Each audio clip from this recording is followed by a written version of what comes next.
Bom, eu vou começar a falar então. Meu nome é Kaique, eu vou apresentar uma oficina de web para vocês aqui.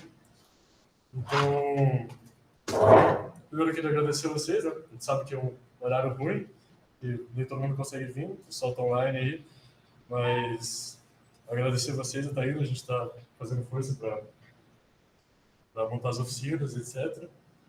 E vou apresentar um pouco de web para vocês. Então, a gente queria entrar bastante no escopo do Capture the Flag mesmo, de cibersegurança, só que a gente acha que precisa colocar antes todo mundo no mesmo papel e explicar mais ou menos como funciona a aplicação web, como vai funcionar a comunicação, falar um pouco mais sobre a estrutura. Então, hoje não vai ser tão focado nas vulnerabilidades, a gente vai falar mais algumas básicas mais para o final, só que a meta hoje mesmo é deixar as pessoas entendendo o que acontece numa aplicação web e como essa estrutura. Então, aqui tem os objetivos da oficina. Então, vamos falar um pouco sobre web, internet, client-side, server-side, arquitetura da aplicação web, falar um pouco sobre o protocolo da HTTP, da HTTPS, falar também um pouco sobre cookies, sessões e algumas vulnerabilidades aí que a gente vai dar uma brincada mais no final. Bem, então, vou começar falando sobre a web e a internet, porque é um assunto meio complicado, que às vezes fica meio em confusão na nossa cabeça, a gente acha que são sinônimos, mas não são. Então, a internet ela vai ser uma rede global de computadores interconectados que compartilham informações e recursos utilizando protocolos. Então, o que a gente conhece como internet é todas as redes do computador, e não propriamente a web em si. Quando a gente fala de web, a gente está falando vai ser uma rede de páginas com conteúdo de texto, imagem, som e multimídia que são acessados pela internet. Então, dentro do escopo da internet, a gente tem várias partes. A gente tem, por exemplo, jogos online, a gente tem web, e tudo isso está separado e dentro da internet. E aqui no web a gente consegue acessar o seu Google. Então, essa é a grande distinção. Aqui tem uma analogia, vou usar aqui o mapa do GTA San Andreas para conseguir ajudar. Então, é como se fosse o mapa inteiro fosse a internet, todas as conexões das rodovias e tudo te levam a lugares, e esses lugares são as partes da internet. Então, aqui, por exemplo, seria uma web, ou aqui embaixo poderia ser os jogos online e mais coisas que você consegue acessar na internet. Bem, agora falando um pouco sobre a arquitetura dos sites, vou começar a falar da arquitetura de uma aplicação web. Como os websites funcionam. Então, aqui tem mais ou menos um desenho que vai explicar bem o que está acontecendo. Então, o que acontece? O usuário ele vai entrar no navegador, ele vai pesquisar o que ele quer pesquisar no navegador, e ele vai dar Enter. Quando ele dá Enter, ele vai fazer uma requisição que vai navegar pela internet e vai chegar no servidor daquela aplicação web. Então, por exemplo, você foi lá, pesquisou o Google, no navegador, clicou Enter, a sua requisição vai chegar para o servidor da Google, e aí essa requisição vai ser analisada pelo servidor e, de acordo com várias coisas, eles vão te dar uma resposta. E essa resposta, se tudo der certo, vai te entregar o site que você quer. Então, todo o documento, hipermídias, mídias, os textos, vai ser entregue e vai voltar para o seu navegador. Bem, isso é mais ou menos o que acontece por cima. A gente vai entrar um pouco mais nesse mérito no próximo slide. Vai ver um pouco mais específico, que é esse slide aqui. Então, essa caixinha toda aqui vai ser uma aplicação web. Então, quando a gente faz a aplicação web, a gente tem o front-end, que é o client-side, do lado do cliente. A gente tem o back-end, que é o server-side, do lado do servidor, onde o servidor vai atuar, onde o cliente vai atuar. Então, o que é esse front-end e esse back-end? Esse front-end vai ser tudo que o usuário consegue ver no website e o que ele consegue interagir. Então, se você está vendo no seu computador, você está escrevendo lá e ele está no front-end.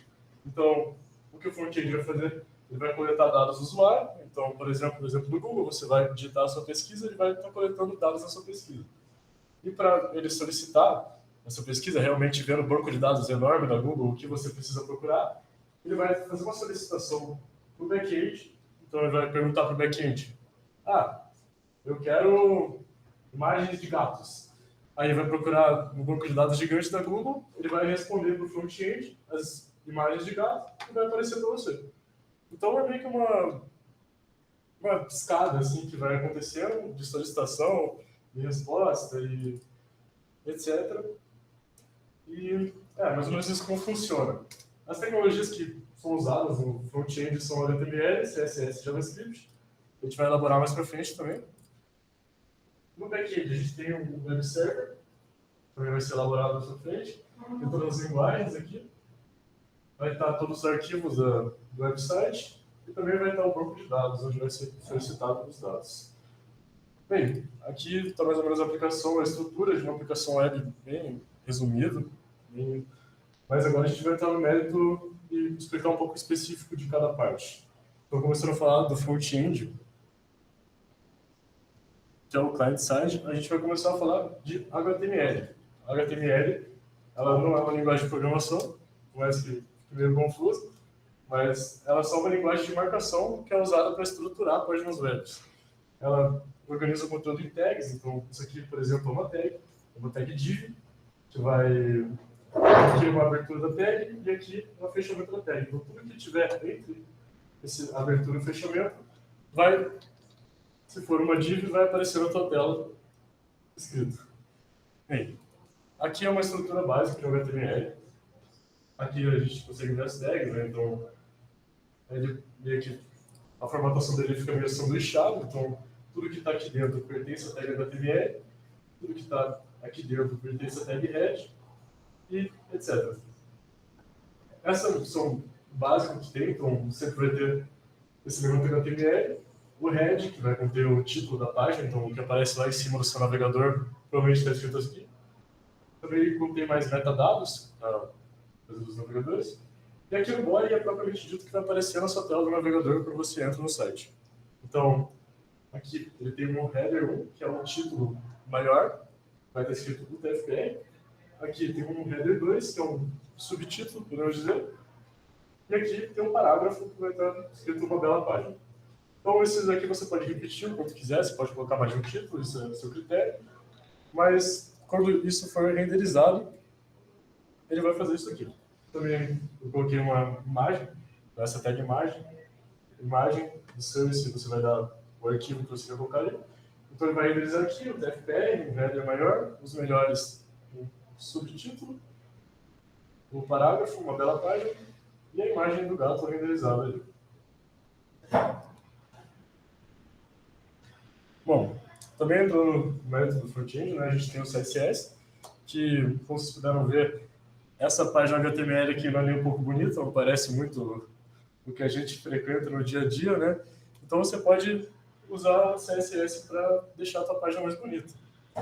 Se você tiver um pouco de habilidade artística e não ser igual eu, você consegue deixar um pouco mais bonito do que aquilo, tá?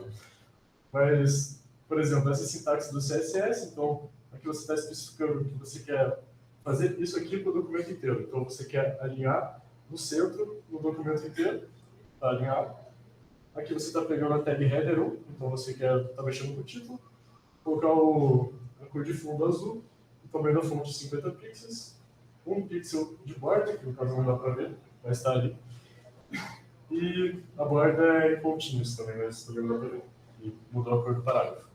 Então talvez se você for uma pessoa um pouco mais voltada ao design, você consiga fazer um pouco melhor trabalho do que eu. Bem, também na parte do front-end a gente tem o JavaScript, que é onde praticamente fica o coração da página, né? Porque tudo isso que a gente mostrou até agora era conteúdos estáticos, a gente não conseguia mudar. Mas quando a gente entra no mérito do JavaScript, ele consegue mudar a página dinamicamente. Então, ele consegue criar HTML, destruir HTML, mudar o interior. Então, você vai conseguir colocar botões na sua página, que quando você clica aquele botão, ele vai chamar uma função do JavaScript e algo vai acontecer. Então, para demonstrar o JavaScript, eu tenho aqui a nossa página. Eu coloquei um botão aqui, então deixa eu ver se o botão aumentar. Aqui. Usei ele certinho. Então essa aqui é a nossa página. E aqui eu coloquei um botão. E o botão ele tem essa especificação onClick, que é o que vai ser executado quando eu clicar nele. E o HTML, o JavaScript também ele pode ser inserido de duas formas, né? Eu esqueci de falar isso. Você pode colocar ele dentro do HTML mesmo, especificando com até script, e fechar script, ou você pode fazer outro arquivo, igual esse exemplo .js aqui, e você vai declarar todas as funções que você quer usar dentro do seu HTML, e dentro do HTML você consegue colocar script, source aqui, alguma coisa assim, você consegue referenciar aquele arquivo. Fica mais organizado, normalmente é aquilo que uso, mas como aqui um exemplo, ali já vai servir. Bem, então, de outra forma que quando você clicar no botão, ele vai chamar essa função exec. E o que essa função exec faz? Aqui, ele está especificando o documento, então ele quer get element by ID. Ele está pegando o ID de um elemento do HTML. Aqui a gente especificou o ID do parágrafo como parágrafo. É bem simples, só colocar ID igual aí o seu ID. Então você quer pegar esse elemento que você especificou para o parágrafo e mudar o interior dele para eu utilizo o DOM. A gente vai entrar no mérito do DOM depois, mas enfim, você vai mudar o conteúdo do HTML daquela tag. Então, se a gente vir aqui e apertar no botão, ele vai mudar aqui para eu utilizo o DOM. Igual a gente queria, graças a Deus. Deixa eu atualizar de novo. Bem, o JavaScript é isso, ele consegue fazer você fazer as coisas dinamicamente. E a gente entra como que o JavaScript consegue fazer isso, né? E aí tem o DOM, o Document Object Model. O que é esse Document Object Model? Quando a página é criada, o navegador vai criar esse DOM. O que é esse DOM? É esse modelo que vai permitir o JavaScript mudar o HTML. Então ele é meio que uma integração do HTML com o JavaScript, que dentro você consegue editar o HTML, o CSS, tudo da maneira que você quiser programaticamente, né? Então aqui, por exemplo, a gente tem aquela função que a gente usou agora. Também tem outros exemplos, então você consegue mudar a imagem, o arquivo da imagem. Então, se você especificar uma tag para a imagem, por exemplo, aqui, a tag imagem, você consegue especificar uma nova fonte para renderizar com a imagem. Também tem mudar a cor, então você pode também mudar o CSS. É só você especificar a tag style aqui, no style.color e receber tudo. Bom, agora a gente falou do front-end, mais o que interessa do front-end. Agora a gente vai estar falando um pouco do back-end. Então, o back-end é onde acontece toda a lógica do servidor. Então, onde você vai precisar programar requisições ao banco de dados, ou realmente a lógica envolvida por trás do site, né? O que o site vai fazer realmente, sem falar da interface. Claro. Então, no back-end, uma linguagem que é muito usada para você programar toda a lógica é o PHP. Que, bem, ela vai fazer tudo isso, vai interagir com o banco de dados, vai fazer tudo. É só uma linguagem, enfim. E ela é uma linguagem interpretada, como todas essas outras que a gente falou agora. Isso é importante, o conceito de uma linguagem interpretada, porque, ao contrário de linguagens compiladas, igual provavelmente você está aprendendo C, ou alguma outra linguagem que você precisa compilar, ou seja, você fazer um arquivo que depois você vai executar, e aí tudo vai ser executado. PHP, HTML, JavaScript, CSS não, eles são executados em tempo ao vivo, né? Então, tipo, você vai escrevendo e ele vai atualizando no seu navegador. Então, a gente fala que é uma linguagem interpretada, que está sendo interpretada pelo navegador. Bom, essa aqui é a estrutura básica do PHP. O PHP ele vai começar com essa tag de abertura e vai terminar com essa tag de abertura. Então, tudo que estiver para baixo não é PHP, tudo que estiver para cima não é PHP. Isso é importante porque ele pode ser introduzido no meio de código HTML. Então, se você quiser colocar um código PHP aqui no parágrafo da nossa página, você pode usar o echo, que é tipo um print parágrafo que ele vai renderizar o parágrafo no lugar do nosso parágrafo. Bom, a gente também tem um banco de dados, né? Que, bem, eu não vou entrar muito no mérito, mas é um assunto mais amplo. Então aqui eu vou dar uma ideia mais ou menos geral do que é um banco de dados. Então, é um sistema para armazenar, gerenciar e recuperar informações. É acessado pelas consultas no back-end, então o front-end vai lá, vai coletar os dados do usuário, Aí o front-end vai comunicar com o back-end, eles vão pegar do banco de dados as informações que o cara quer e vão para frente. E eles podem ser relacionais ou não relacionais, que eu também não vou entrar no mérito disso. Mas aí, em exemplo, a gente tem o MySQL, o MongoDB e o PostgreSQL, que são todos bancos de dados que pode se usar para a sua aplicação. Bem, a gente também tem o servidor web, que vai ser o software que vai conseguir fazer teu site estar no ar. Né? Ele vai receber requisições dos navegadores e vai responder com os recursos como parte do seu HTML. Provavelmente não acontece com mágica isso. Ele vai interpretar as requisições do HTTP e dois exemplos de server vai ser o Apache, que é um server bem antigo, bem utilizado, bem consolidado já na indústria, e tem o Nginx, que também tem várias funções legais que vocês podem dar uma pesquisada aí, ou a gente pode falar mais para frente. Mas isso mais ou menos do servidor web.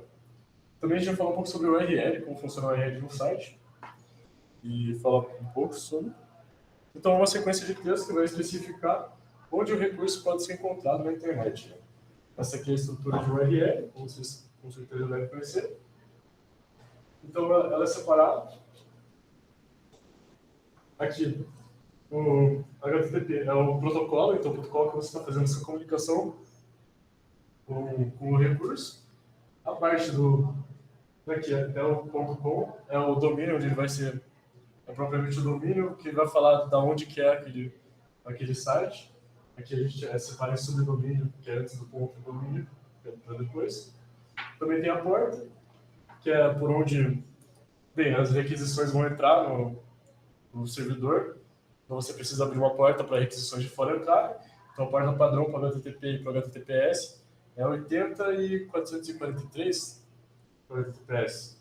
Então essas portas vão ser padrão, por isso que você não vê essa porta no seu navegador, porque ela é padrão, ela está meio subentendida lá por trás e o navegador já faz o processamento para você. Aqui tem um caminho, onde esse recurso que você está acessando vai ser localizado dentro do servidor. O ID igual a 1 vai ser parâmetros de busca. Então, vamos supor uma entrada que você colocou para pesquisar alguma coisa, talvez apareça aqui, provavelmente. E os fragmentos é uma referência a uma parte específica da página. Então, esse hashtag aqui vai te jogar para uma parte específica da página. Bem, agora a gente vai entrar para falar do HTTP e HTTPS. Então, para isso, vou dar uma introdução ao protocolo de rede. O que são os protocolos de rede? São uma sequência de regras que vai comandar a comunicação entre dispositivos dentro de uma rede. Então, eles vão definir instruções e convenções para transmitir e receber dados com eficiência e confiança. Então, existem vários protocolos, mas a gente só vai entrar no mérito do HTTP aqui, porque é o que a gente usa para passar documentos hipermídia, igual HTML, então é o que a gente precisa para a web. E os protocolos, eles fazem essa regra de comunicação entre dispositivos. Então, o HTTP ele vai ser um protocolo de web para transmissão de documentos HTML, hipermídia. Ele foi desenvolvido para comunicação entre navegadores e servidores web, então ele foi desenvolvido especificamente para isso. Mas ele também tem outras funções que eles utilizam para outras coisas. Ele é baseado em requisição do cliente e resposta do servidor. Então, como já foi mostrado na estrutura da aplicação web, a gente viu que é toda essa questão de requisição, de resposta e processamento. E ele é um protocolo sem estado ou stateless. Então, todas as requisições elas não têm lembrança de outra requisição passada. Então, são todas isoladas. Aí, usa algumas ferramentas para você poder lembrar o que o usuário queria no site. Por exemplo, você coloca uma preferência que você quer o modo escuro no site. Porque quando você sai e entra nele, ele ainda está escuro e não está por default. Então, é usar algumas coisinhas que a gente vai falar daqui a pouco. Vou falar um pouco mais sobre as mensagens do HTTP. Essa aqui é a estrutura das mensagens do HTTP. Pode dar uma assustada de começo, mas não é um bicho de 4 cabeças. Aqui a gente tem a requisição, aqui a gente tem a resposta do servidor. Então, ele é composto pela linha inicial, os cabeçalhos regras. Acho que está bem explicado isso aqui. Sim. A linha inicial, que vai estar a introdução da mensagem, o método que ela usou, a versão do HTTP, etc. estabelecer as edges, vai fornecer dados e informações extras. Tem essa linha vazia, eu já falo sobre ela. Aqui a gente tem o corpo, o body, onde realmente está o conteúdo da mensagem, então aqui na resposta é aqui onde você vai receber seu site de volta, no servidor. E essa linha vazia, ela precisa estar aqui porque senão esse é o jeito que os interpretadores separam o corpo da resposta dos headers. Então, essa linha é bem importante, senão vai dar B.O. Bem, vamos falar um pouco mais ainda sobre a requisição, não a resposta. A gente vai pegar a linha inicial aqui, e ela é composta desse jeito: get, um caminho, a versão do HTTP. A versão do HTTP é a versão. O caminho é onde você está querendo pegar aquele recurso no servidor. Então você fala, eu quero aquela página dali. Você fala para o cara. O get é o método, então você está querendo pegar. A gente vai falar mais sobre os métodos mais importantes. E essa é a inicial. Você está falando que você quer a página login.html na pasta user e está especificando a versão do HTTP. Bem, falando mais sobre os métodos, a gente tem o get, a gente tem o post, que são os mais utilizados. Tem vários outros métodos do HTTP também, só que esses são os mais importantes, né, que é o de requisição, que é quando você quer requerir dados de um servidor e quando você quer enviar dados para um servidor. Então, ele vai comunicar ao usuário, ele vai comunicar ao servidor o que o usuário quer fazer. Então, aqui no get, você vai requerir dados de um recurso específico no servidor e vai ser enviado dados pela URL da requisição. Então, aqui, por exemplo, você está puxando um get e está passando os dados no URL, então igual ao URL. Também no post, é usado para enviar dados para o servidor, para criar ou atualizar algum recurso do servidor, da página web, e são enviados os dados pelo corpo, o body da requisição. Então, aqui o URL está tranquilo e aqui estão os parâmetros enviados no body. Vai ser o nome igual web e tipo igual para oficina. Bem, ainda na requisição, aqui estão alguns headers comuns. Tem mais headers também, só que às vezes não são tão importantes. Então, o host, aqui ele vai especificar o nome do servidor web que a requisição vai ser enviada. Então, nesse caso, a gente está enviando uma requisição para o ctfpr.com. O user agent, as informações do navegador que realizou a requisição. Então, se você tivesse no seu Chrome, normalmente ia aparecer Chrome aqui, ou se você tivesse Mozilla, ia aparecer Mozilla aqui, de a versão. Aqui é o refer, que é o URL de ver a requisição. Então, se você estava no Google, pesquisou um site e clicou nesse site do Google, o Google vai aparecer aqui como um referenciador. O cookie ele vai armazenar dados do usuário para identificação ou sessão, que eu estava falando mais cedo, da persistência de dados nas mensagens HTTP, e a gente vai entrar mais nos cookies depois. E tem o context-type, que vai descrever o tipo ou formatação do conteúdo da requisição. Então, no caso aqui vai ser o JSON. Está mandando esse data aqui para o servidor. Bem, agora falando um pouco sobre as respostas do servidor. Então, sempre quando uma resposta HTTP é recebida, ela vai conter um código de status acompanhado de uma frase explicativa. Então, aqui a gente consegue ver um exemplo de uma resposta.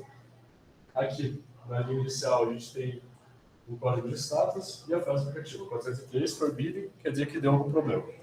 Então, entrando nas respostas, o código de status é o número que diz se a requisição foi bem sucedida ou não.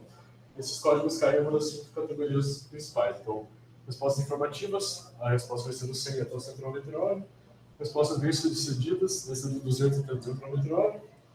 Mensagem de direcionamento, 300 até 299. Respostas de erro do limite, 400 até 499. E respostas de erro do servidor, vai do 500 até o 599. Então, aqui é um exemplo, né? Ele retornou o código 200, não quer dizer que deu tudo certo com a requisição. E você pode desfrutar do seu site. Bem, a gente falou sobre os métodos HTTP e a gente tem bastantes ferramentas que dá para você analisar e fazer várias coisas, requisições, etc. E uma das ferramentas é o Burp Suite. Ele foi desenvolvido pela PortSwing, é uma ferramenta para teste de segurança em aplicações web. Ele tem ferramentas para identificar e explorar vulnerabilidades E interceptar e modificar requisições e respostas da HTTP. Então, bem, eu vou mostrar um pouco do Burp Suite aqui, uma das features dele, uma das funções dele que é bem legal, que é o proxy interceptador, que é isso. Então, o proxy interceptador, por exemplo, vamos supor que você vai fazer uma requisição a um servidor de um recurso. Então, você vai lá, você envia essa requisição para o servidor e esse proxy ele vai meio que interceptar essa requisição no meio, então ele vai pegar essa requisição no meio, ele vai analisar os cabeçalhos e se você quiser pela aplicação, você pode mudar os cabeçalhos, mudar o que você quiser e redirecionar para o servidor. Então, você consegue mudar a sua requisição HTTP. Vou fazer um exemplo aqui. Tem que abrir o navegador do Burp Suite. Então, aqui é a estrutura do Burp Suite. Aqui eu estou no proxy, então com a função certa. Aqui eu vou ligar o interceptador. Então, se eu tentar acessar no navegador do Burp Suite o Google, ele não vai carregar. Porque a requisição foi enviada, só que ela está travada aqui no Burp Suite. Então, ó, se a gente for aqui, a gente consegue ver. Deixa eu ver se eu consigo dar um zoom aqui. Tá, acho que não. Mas enfim, a gente consegue ver aqui a requisição. Então tem um get aqui para o host www.google.com e tem mais um monte de metadados e coisas. Então se eu quisesse, eu poderia vir aqui, mudar alguma coisa, apagar tudo aqui, mas eu não vou fazer nada, então aí, bem, eu mudei, posso fazer qualquer coisa e posso dar um forward aqui que vai enviar para o servidor. No caso do Google, ele tem um monte de requisição, então ele vai ficar fazendo isso até amanhã. Só que bem, ele já deve ter carregado aqui. E esse é um pouco do Burp Suite. Ele tem um monte mais de ferramentas muito mais legais do que essa, que você pode aprender e usar. Eu não vou entrar muito no Burp Suite, mas é legal, é uma boa dar uma pesquisada. E esse é um pouco do Burp Suite. Bem, agora a gente vai estar nos cookies, né? Fazendo persistência de dados. Então, ele serve para alguma coisa, eles não ficam só enchendo o saco lá, perguntando se pode ou não pode. E um pouco de sessões também, que tem uma correlação ali. E a gente vai falar. Bem, então, o pretexto aqui, o HTTP é um protocolo stateless, como a gente está falando, é uma de informações sobre requisições anteriores. Então, os cookies e sessões permitem lembrar informações entre as requisições. Então, os cookies eles vão armazenar pequenas quantidades de dados no computador do usuário. Então, o navegador ele vai estar armazenando algumas coisas no seu computador. Então, não vai ter coisas muito sensíveis, porque, bem, por questão de segurança. Né? E o que mais vai estar armazenado em cookie é a preferência de eu estava falando, do tema. Então, sei lá, o dark mode do seu Roblox, ou o seu carrinho de compras da Amazon. E esses são os cookies. Em sessões vai armazenar dados mais complexos, um pouco podem ser mais sensíveis, porque eles vão ser armazenados no servidor e não no seu computador. Então, a sessão vai ter um identificador por usuário, provavelmente, e lá vai estar armazenado informações que você precisa da sua sessão. Então, bem, informações mais sensíveis que aí não entram no seu computador. Agora a gente vai falar um pouco sobre as vulnerabilidades. A gente vai falar sobre duas vulnerabilidades hoje, que são duas das mais básicas. Então, são o XSS, Cross-Site Scripting, e SQL Injection. Bom, aqui está falando, muitas das vulnerabilidades ocorrem por fato do sistema não validar corretamente os dados fornecidos pelo usuário.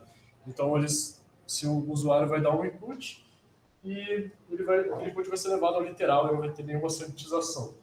E como a gente viu, o HTML, ele é feito por tags, né, por uma escrita. Então, se o usuário quiser colocar alguma coisa maliciosa e colocar tags, por exemplo, uma tag de script, ele vai conseguir executar aquele script por causa de um input que não checou, tipo, se aquilo poderia estar sendo colocado no servidor. Bem, isso que eu expliquei agora é o XSS, Cross-Site Scripting. É o tipo de ataque onde é editado script malicioso e inputs não sanitizados, que será executado no navegador da vítima. O script pode acessar os cookies, tokens de sessão e outras informações sensíveis usados pelo navegador. E A gente tem três tipos de XSS, o Reflected, o Storage e o DOM-Based XSS. A gente vai falar mais desses dois aqui, o Reflected e o Storage.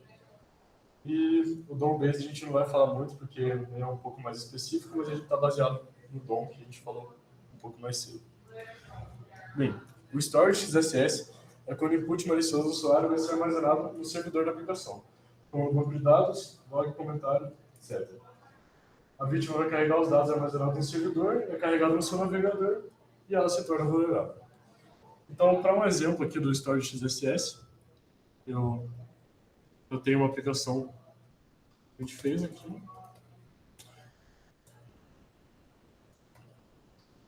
Deixa eu pegar aqui. Opa, vou sentir.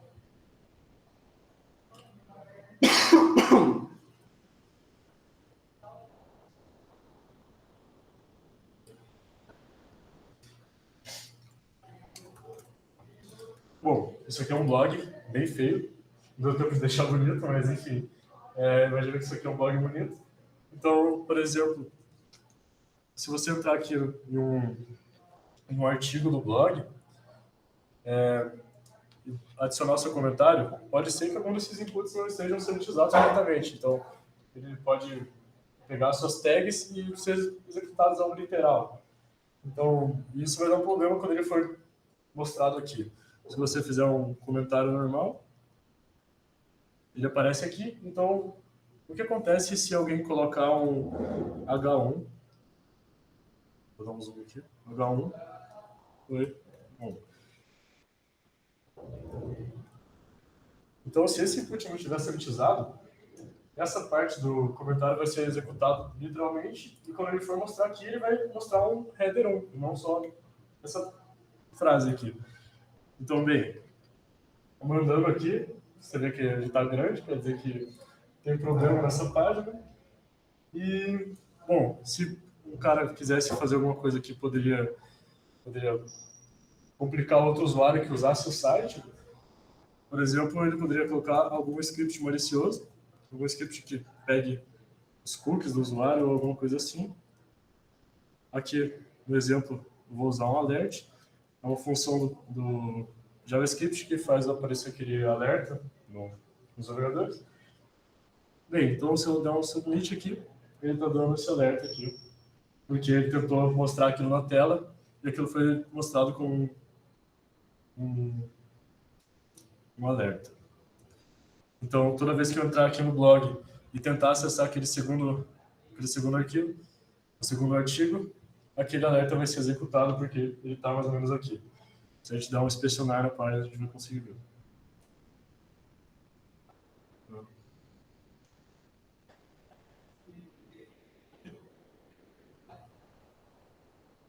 E ele está aqui dentro desse P. Aqui está o script alerta, está um pouco pequeno, não sei se dá para ver. Mas ele está ali, está sendo executado como script JavaScript.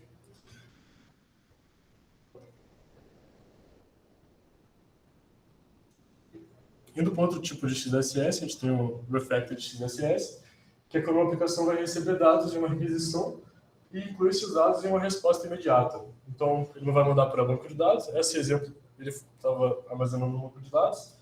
Então, no Reflect, ele não vai armazenar nenhum dado no servidor, ele vai ser executado, vai ser mostrado logo em seguida a resposta. Então, por exemplo, um site que recebe termos de pesquisa com os parâmetros do ORE. Então, vai ser o TPS 7 seguro, e aqui os parâmetros da pesquisa ficam aqui. Então, logo em seguida que aquilo é pesquisado, isso é mostrado na tela. Então, o parágrafo você pesquisou por eu só pesquiso. Então, sendo assim, se isso aqui não estiver sendo utilizado corretamente, uma pessoa pode injetar qualquer coisa aqui, alguma tag, que ela vai ser executada na tela e vai ser executada. Então, se a pessoa quiser colocar um script do mal ali, ela consegue. E ele vai ser executado quando ele aparecer no você pesquisou por. E isso é um problema. E tem um exemplo disso depois que eu vou mostrar. Agora a gente vai falar sobre a SQL Injection.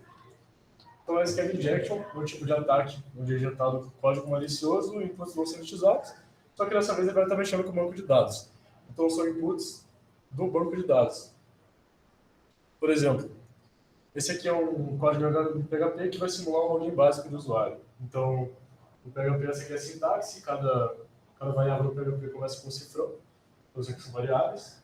Então ele vai pegar do formulário a senha que o usuário digitou, o usuário e a senha que o usuário digitou, vai armazenar uma variável, e aqui é uma consulta SQL. Ele está selecionando da table usuários, tudo onde o usuário vai ser igual a essa variável e a senha vai ser igual a essa senha. De princípio parece ok isso, mas se você for rodar isso no banco de dados e alguém mal intencionado for fazer o login, ele pode inserir uma entrada como essa. E o que isso vai fazer? No lugar do usuário, ele vai fechar essa aspa aqui, vai colocar uma condicional, 1 igual a 1, que vai dar true, porque 1 vai ser igual a 1 sempre, né? Então, essa parte do código sempre vai ser verdadeira e aí, o pessoal mal intencionado vai conseguir pegar tudo que ela quiser do seu banco de dados e não vai ser legal para você. Porque não é legal. Bem, aqui a gente tem uma demonstração do Reflect de XSS. Esse aqui é o site da PortSwigger, é o site da criadora do Burp Suite, a ferramenta que a gente estava usando. Ele é um site bem legal, ele tem vários laboratórios que você pode acessar e brincar com XSS, SQL Inject. Tem vários tipos de desafios com vulnerabilidades aí. Então, a gente pode acessar esse lab aqui. E, ó, está falando aqui que esse lab tem um reflector de cross-site scripting vulnerabilidade. E para resolver esse lab, você tem que dar um jeito de aparecer, de fazer aquela função alert aparecer no seu navegador. Então, você tem que conseguir injetar um código JavaScript que vai chamar a função alert. Demora um pouco para abrir.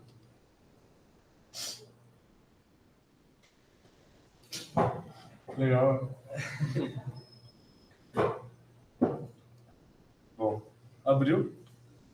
Então, a gente já vê aqui que é bem suspeito quando já tem um inputzão na nossa cara, né?